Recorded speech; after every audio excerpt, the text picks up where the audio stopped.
salim. Allahumma sholli ala Muhammad ya Rabbi salli alaihi wasallim. Allahumma sholli ala Muhammad ya Rabbi salli alaihi wasallim. Demikian dalam sholat Nabi ini, mudah-mudahan kita. Assalamualaikum warahmatullahi wabarakatuh.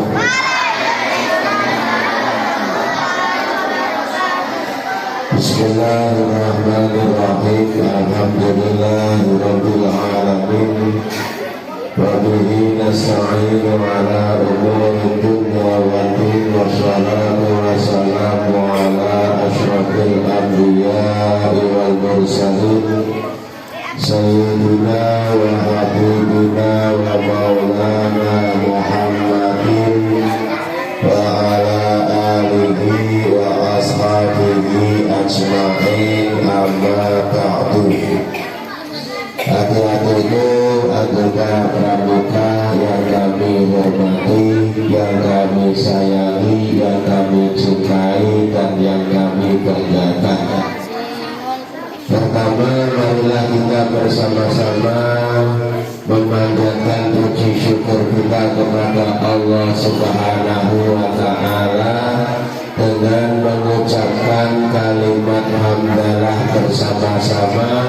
Alhamdulillahirabbil alamin. Ulangi bersama-sama mengucap hamdalah. Alhamdulillahirabbil alamin. Mengapa kita wajib bersyukur? Allah berfirman di dalam Al-Quran, la in syakartum la azidannakum wa la in kafartum inna adzabi lasyadid. Bahwasanya kata Allah, apabila kita mau bersyukur, Allah akan menambahkan nikmatnya kepada kita. Dan apabila kita tidak mau bersyukur, ingatlah bahwa siksa Allah itu sangatlah pedih. Cara bersyukur atas segala nikmat yang telah kita terima dari Allah, yang paling mudah adalah kita mengucapkan Alhamdulillahirabbil alamin. Bersyukur itu adalah berterima kasih kepada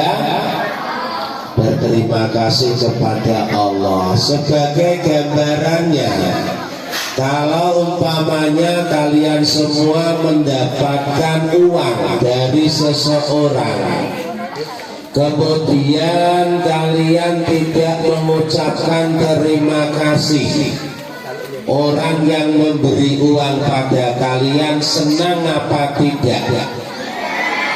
Kalian mendapatkan uang dari seorang, ketika kamu menerima uang itu tidak berterima kasih, yang memberi senang apa tidak? Tidak ya. Mungkin ngesuk meneh ora pak diwehi meneh. Lah sale nang apa? Mau diwehi ora kesuwen ya. Tapi kalau umpamanya kalian mendapatkan uang dari seseorang, kemudian kalian berterima kasih, mengucapkan terima kasih pada orang tersebut, yang memberi senang apa tidak? Kalau sudah senang berarti kita akan diberi uang lagi apa tidak? Diberi. Demikian juga kita kepada Allah. Karena kita mendapatkan nikmat dari Allah itu tidak dihitung. Saking banyaknya nikmat Allah yang kita terima, kita tidak bisa menghitung nikmat-nikmat tersebut. Sebagai contoh umpamanya nikmat jasmani, nikmat yang berupa anggota badan kita. Siapa yang memberi anggota badan yang sempurna pada kita? Allah. Contoh umpamanya anggota badan kita, kepala kita mendapatkan, kita diberi kepala. Siapa yang memberi kepala pada kita? Allah. Kalau seandainya umpamanya ada orang yang tidak punya kepala, nah ngomong tapi ra duwe sirah, awake karo sikile tok mlaku dhewe. Nah, medeni apa tidak? Medeni, menakutkan. Nah, makanya ketika kita diberi kepala oleh Allah, apa yang kita ucapkan? Alhamdulillah. Ketika kita bercermin, mungkin yang anak laki-laki sambil menyisir rambutnya, dikasih minyak pomade, ya gesri. Apa yang diucapkan? Alhamdulillah, Allah sudah memberikan bentuk kepala yang sempurna kepada saya. Umpamanya anak-anak yang perempuan sambil apa ya, anak perempuan sambil make up, jadi sambil bedakan di depan cermin, melihat wajahnya, apa yang diucapkan? Alhamdulillahirabbil alamin. Saya diberikan hidungnya ada lubangnya, dan hidungnya menghadapnya ke bawah. Coba kalau umpamanya kamu diberi hidung, tapi hidungnya itu menghadap ke atas. Ini hidung ini menghadapnya ke atas, ya, gimana? Ya ada lubangnya, ada bentuknya seperti ini, tapi menghadapnya ke atas. Nah, serah bakal wani dan-danan. Nah, hidungnya menghadap ke atas, dan-danan, jadi berbagi terus. Ya, yurano contohnya, masa contohnya di itu sumpah. Diberikan kedua tangan kita bisa berfungsi dengan sempurna. Maka setelah kita mengucapkan Alhamdulillahirabbil alamin, terus cara selanjutnya kita gunakan segala nikmat yang diberikan kepada kita untuk apa? Untuk taat kepada Allah Subhanahu wa ta'ala. Kita punya tangan pemberian Allah sebagai tanda syukur kita. Kita gunakan tangan kita untuk taat kepada Allah. Kita gunakan tangan kita untuk berbuat yang baik-baik. Tangan kita untuk berbuat baik, contohnya tangannya digunakan untuk apa? Makan. Untuk apa lagi? Tangan untuk ngaji, berarti tangan untuk ngaji, berarti tangannya untuk apa ngaji? Ya, untuk membuka jilidnya, untuk membuka Al-Qur'annya, berarti menggunakan tangan. Ya, untuk menulis. Kalau ada tangan yang digunakan untuk kemaksiatan, tangannya kok untuk musili temannya. Ada temannya yang masih konsentrasi mendengarkan keterangan guru, tangannya ada yang usil, tangannya terus ngusili temannya tersebut, kancane ditiki-tiki. Itu berarti tangannya digunakan untuk kebaikan apa tidak? Tidak. Kita diberikan telinga pemberian siapa? Allah. Maka sebagai tanda syukur kita adalah kita gunakan telinga kita untuk mendengarkan kalimat-kalimat yang baik, kata-kata yang baik. Kalau umpamanya untuk mendengarkan lagu, ya lagunya yang baik. Silakan, tidak apa-apa kalau kalian mendengarkan nyanyian, tapi nyanyiannya yang baik-baik, maksudnya nyanyian yang mengandung pendidikan. Nyanyiannya sorapi, nyanyi rapi, juga bapak, percuma. Yang intinya seluruh anggota badan kita gunakan untuk ibadah kepada Allah. Contoh ibadah yang dilakukan dengan badan kita adalah sholat 5 waktu yang wajib. Kalau sudah diberikan bentuk badan yang sempurna tapi kok tidak digunakan untuk sholat, itu berarti maksiat apa tidak? Maksiat. Berarti kita berterima kasih pada Allah apa tidak? Tidak. Kalau tidak berterima kasih kepada Allah, maka jangan disalahkan kalau suatu saat badan kita kemudian sakit. Itu sholatnya sah apa tidak? Enggak. Nah kok soalnya belum. Kalau kita ngentutnya setelah salam yang pertama, berarti salam yang ke kanan, umpamanya assalamualaikum warahmatullahi ya, berarti salatnya sah. Kalau bentuknya setelah salam yang pertama, salatnya sah, tapi tidak usah kemudian diteruskan dengan salam yang kedua. Umpamanya assalamualaikum warahmatullahi wabarakatuh, ya selesai, nggak usah salam lagi. Ya, kalau sudah salam yang kedua, umpamanya isi salam yang kedua yang menengok ke kiri, assalamualaikum kedua dari regu gajah. Kenapa diciptakannya bermacam-macam doa? Waduh, tadi sudah saya sampaikan pertanyaan berkisar antara mengapa diciptakannya bermacam-macam doa. Ustaz bertanya, sekarang tak balik bertanya, kalian kira-kira segini banyaknya permintaannya sama semua apa tidak? Ya, semuanya sama apa tidak? Tidak. Mungkin ada yang mintanya dijadikan anak yang pandai.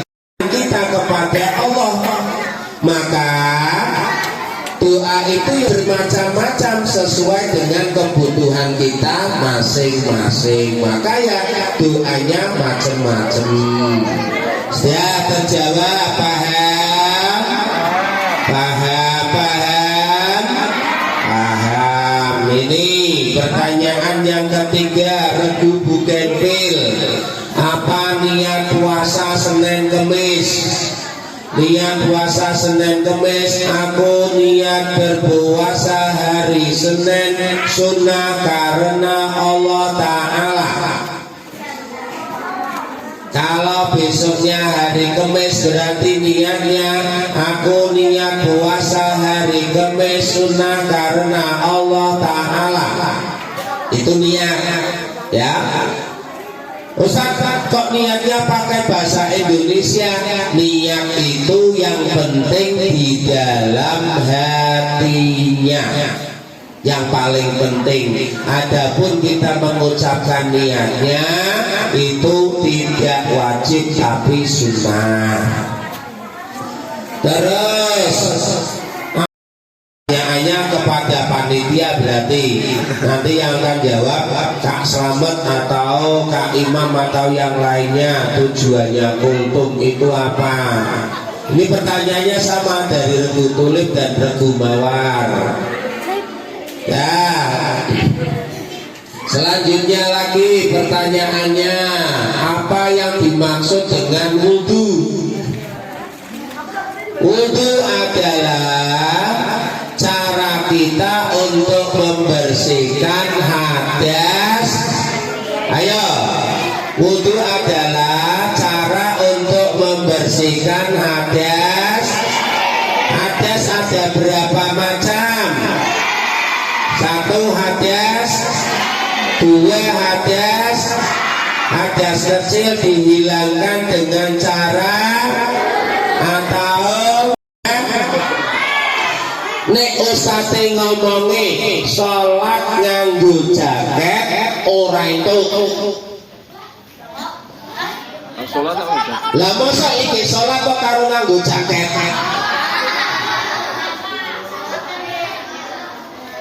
Ya, paham enggak?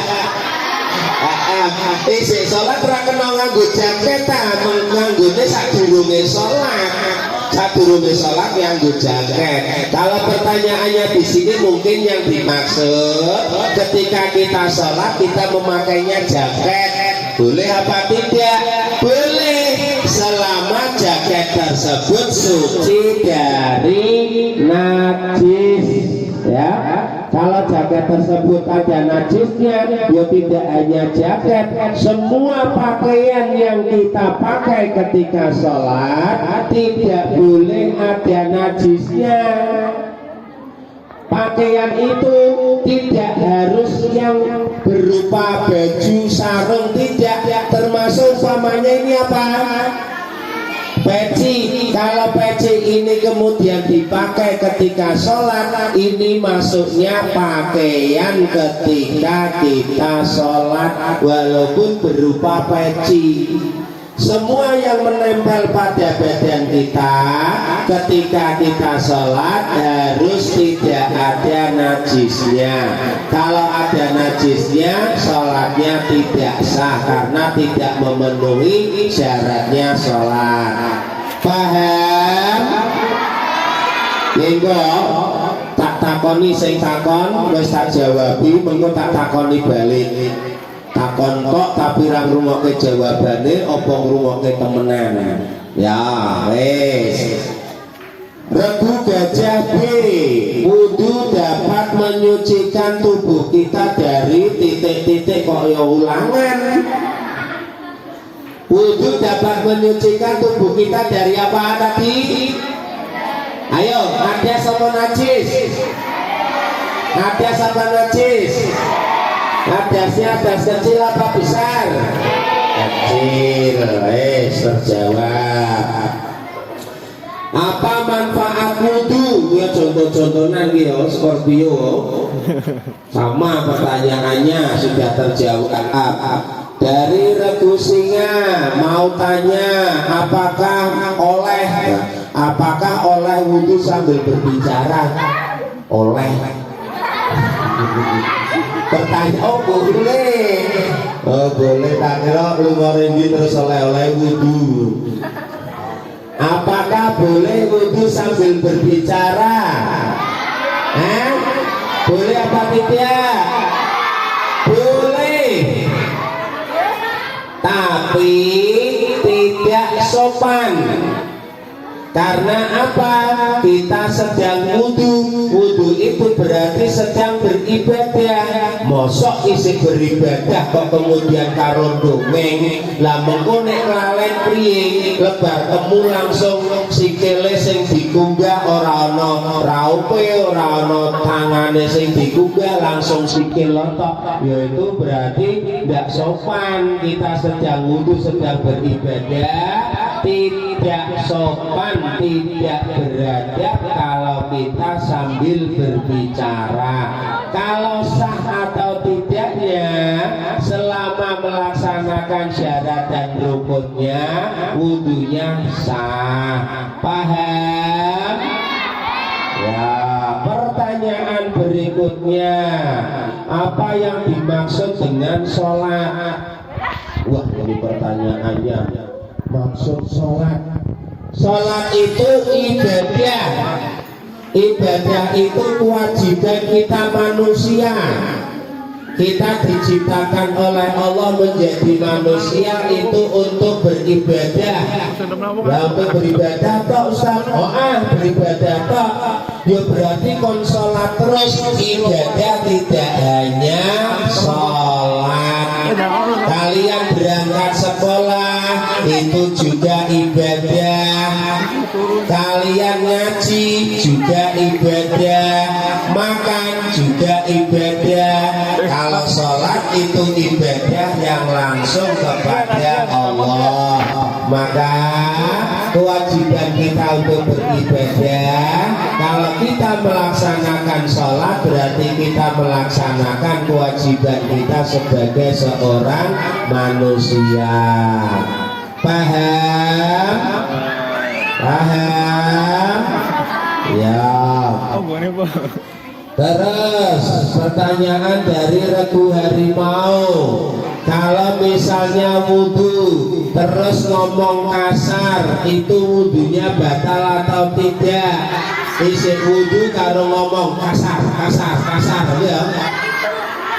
Nah ini kan pertanyaannya, wudu terus ngomong kasar, berarti kan wudu kalau ngomong kasar. Oh ngomong sing ora apik. Iya ngomong jorok kan. Ya, ngomong yang tidak baik. Tadi kembali kepada tadi, kalau umpamanya kita sedang beribadah, walaupun itu tidak membatalkan ibadah kita, tapi kita harus menjaga sopan santun, harus menjaga adab kita. Umpamanya ini salah satu mau mencontohkan ketika kita sholat, bagi anak laki-laki apa yang harus ditutup, yang tidak boleh kelihatan ketika sholat? Bagi anak laki-laki, ayo, antara pusar sampai lutut. Nah, yang wajib ditutup adalah antara wudhu sampai dengkul. Itu yang harus. Tapi kalau kamu umpamanya sholat terus kok sambil tidak pakai baju, nganggone sarung atau obol-obol, ora apa-apa, sing penting kan nggon wudhu tekan dengkul tertutup. Menurut kamu bagaimana kalau umpamanya sholat seperti itu? Sah apa tidak? Sah. Tapi bagus apa tidak? Tidak. Masa mau menghadap kepada Allah kaya wong edan. Nah, ngene sarung ngoto obol-obol terus melu sholat jamaah nang masjid, kan itu tidak baik, tidak etis, ya. Itu. Terus pertanyaan yang selanjutnya, kalau misalnya wudhu mau sholat maghrib, setelah sholat makan dan minum, kalau mau sholat isya wudhu lagi atau enggak? Ayo, pertanyaan Ustaz tak kembalikan, makan dan minum itu membatalkan wudhu apa tidak? Tidak membatalkan. Berarti kalau umpamanya kita sudah wudhu, ya sudah sholat maghrib,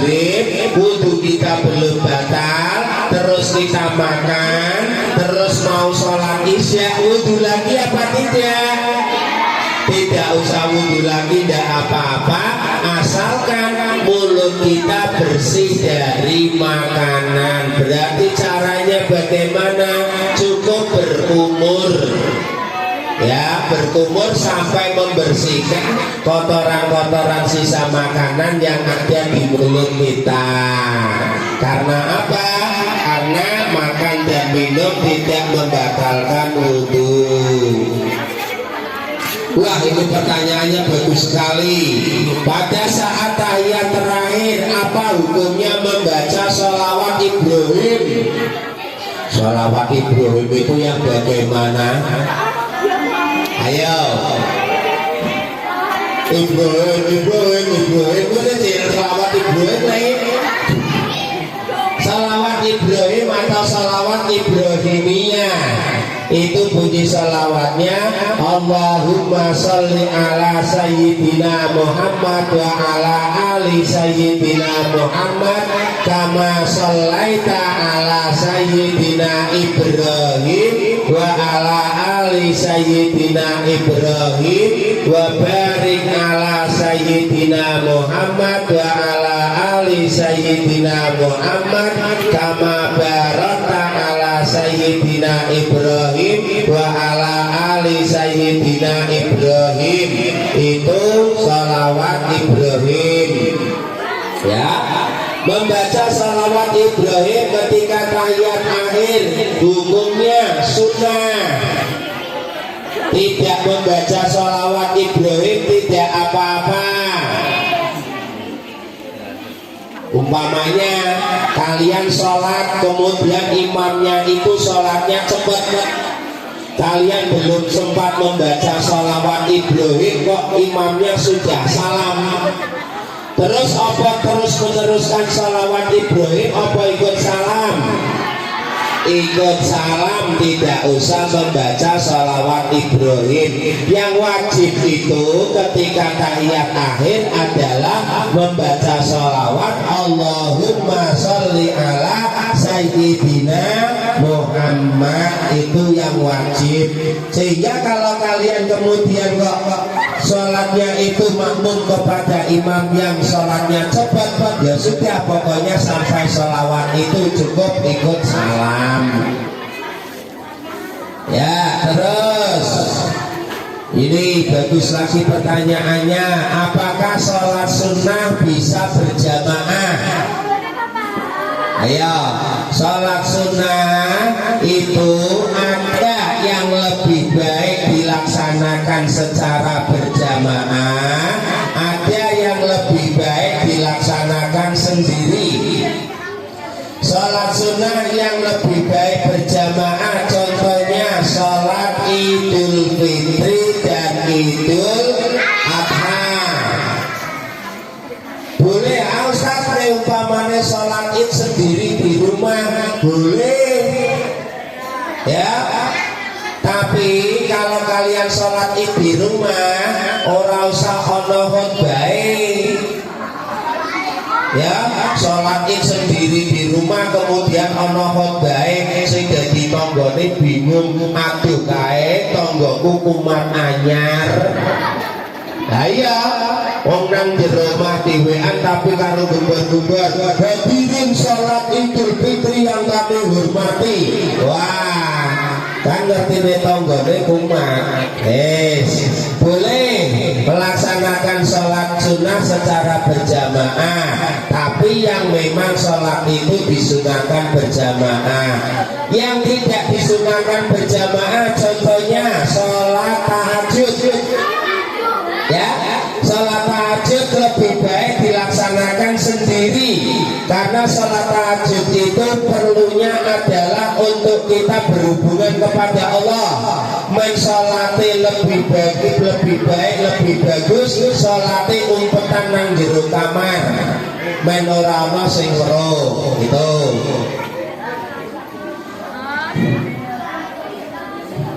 Kenapa banyak orang yang mengatakan amin sama dengan imamnya? Oke.